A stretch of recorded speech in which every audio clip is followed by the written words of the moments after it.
Blessings, friends. It's Maya here with an astro update. Around May 7th, we have a new moon in the practical, determined, and loyal sign of Taurus at 18 degrees.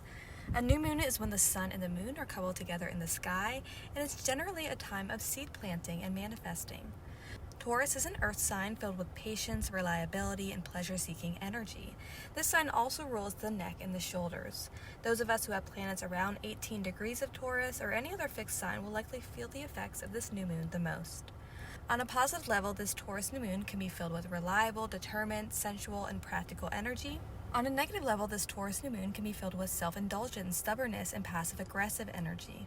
Overall, this seems to be a very positive new moon, possibly one of the best ones this year. Once Mercury leaves its retrograde shadow period after May 13th, it's a great time in general for manifesting and pursuing positive action, willpower, putting new projects out there, or starting something new. There are 5 planets or luminaries gathered in the sign of Taurus: Venus, the Sun, the Moon, Uranus, and Jupiter. The ruler of this new moon, Venus, the planet of love, beauty, and harmony, is in her home domicile, and the moon is also exalted in Taurus. So these are wonderful energies for these planets and luminaries to express themselves in easeful ways, in addition to the positive Jupiter-Uranus conjunction that's still being activated in Taurus. For most of us, this is continued expanded growth when it comes to the Taurus part of our natal chart. Taurus focuses a lot on finances, the sensual pleasures in life, the food, earth, material possessions, as well as our self-esteem and self-worth. We may find ourselves navigating some of these topics. Many of the difficult aspects from April and our intense eclipse season have been separating from their harsh aspects. Thus, this new moon for many is a breath of fresh air, a feeling of settling and grounding back into our new reality after the spring season eclipse shifts have occurred. There's a lot of forward movement, especially with Mars being in its home sign Aries, trining Pluto, before Pluto retrogrades back in Capricorn this month until November. The stellium energy we have in Taurus is trining Saturn, the planet of discipline and structure, bringing us an added sense of stability around this time. Towards the end of May, we also have Jupiter, the planet of luck, growth, and abundance, moving into a whole new sign for us all, into the Gemini part of our chart for a whole year. The last time Jupiter was in Gemini was 12 years ago. So this is going to bring expansion and growth and Gemini-related activities and archetypes of versatility, communication, and flexibility. It'll be interesting to transition from Jupiter exalted in Taurus this past year to a year of Jupiter being a bit in its detriment in Gemini. So Jupiter is very broad, expansive, and philosophical, whereas the air sign of Gemini expresses more openness through curiosity and intellectual wittiness compared to Jupiter's deeply embedded philosophical beliefs. Jupiter in Gemini may have us opening up our minds to expanding dualities, entertaining new perspectives, using our hands more, learning to be more intellectual and communicative in versatile ways. We also have Jupiter, the planet of abundance and growth, sextiling Neptune, the planet of dreams and illusion. This can bring expanded spiritual growth and interconnectedness to our dreams and in relation to the all that is. Questions and journal prompts to ask ourselves during this Taurus new moon. What new beginnings can we embark upon when it comes to our finances? What new beginnings can we embark upon when it comes to our emotional security? How can we embrace the sensual pleasures of life even more so at this time, such as foods, a spa day, yoga, new nourishing experiences, massages, romance, etc.? What self-love, self-care rituals suit us at this time?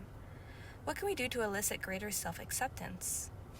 What core values can we incorporate into our life in loyal ways and pursue them on deeper levels for optimum soulful efficiency and fulfillment? How can we heal any stubbornness, tough love, and self-defiance during this lunation? How can we heal any possessiveness, jealousy, or competition?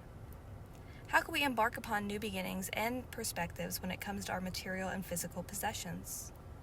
How can we cultivate more patience when it comes to creating solid foundations in our life? In what ways can we be more practical and persistent when pursuing our dreams? And in what ways can we take time to cultivate a deeper relationship with Mother Earth? What area of life will this new moon in Taurus be happening for you based upon your rising sign?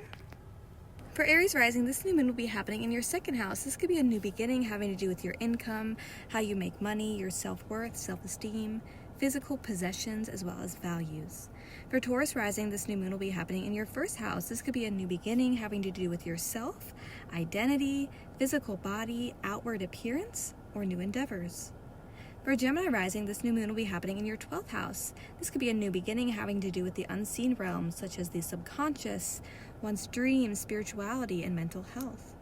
For Cancer rising, this new moon will be happening in your 11th house. This could be a new beginning having to do with large groups of people, organizations, networking, friendships, progressive ideas, as well as future wishes.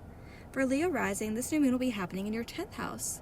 This could be a new beginning having to do with your career path, public image, reputation, leadership, and achievement. For Virgo rising, this new moon will be happening in your 9th house. This could be a new beginning having to do with global travel, higher learning, publishing, teaching, belief systems, and religion. For Libra rising, this new moon will be happening in your 8th house. This could be new beginnings having to do with shared resources, shared money, the occult, sex, deep bonds, investments, inheritances, mortgages, and loans. For Scorpio rising, this new moon will be happening in your 7th house. This could be new beginnings having to do with your personal relationships, business relationships, marriages, contracts, negotiations, and agreements. For Sagittarius rising, this new moon will be happening in your 6th house. This could be new beginnings having to do with your health, work, employment, diet, exercise, daily routine, and pets and animals.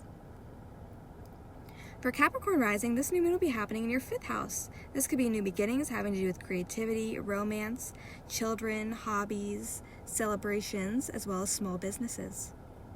For Aquarius rising, this new moon will be happening in your 4th house. This could be new beginnings having to do with your home, family, property, real estate, inner security, or ancestral lineage. And lastly, for Pisces rising, this new moon will be happening in your 3rd house. This could be new beginnings having to do with communication, local travel, one's online persona or online content, short form learning, as well as neighborhood and siblings. New moon in Taurus, blessings to you all.